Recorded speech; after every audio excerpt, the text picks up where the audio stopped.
When I was told you could make anything in Dreams, a board game simulator was not what I had in mind, but I don't care because this game is fantastic. This is one of the most polished systems I've had the pleasure of playing, and it deserves way more than 60 likes.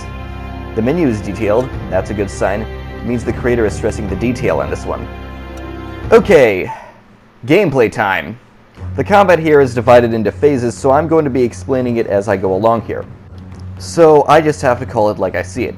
You select a unit and their range pops up and you can move them anywhere within this range. But you cannot move them right next to an enemy unit because that happens in the next movement phase called the charge phase.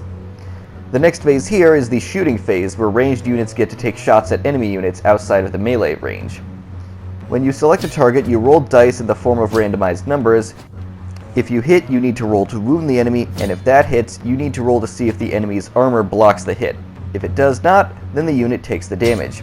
There is even an equivalent system for the enemy if you want to play this with a friend. When you move close enough to the enemy, you get to take a random chance to charge at them. If you get it, you get to move close to the enemy and engage with them in melee combat. Melee combat then proceeds in the same way as ranged combat. Oof, that was a lot. I'm unfamiliar with the combat system in Warhammer, but that is one of the most elaborate combat systems I've seen in Dreams thus far. I mean, I assume it's accurate to Age of Sigmar. I can't think of any other reason you would go through the trouble to make a system that elaborate.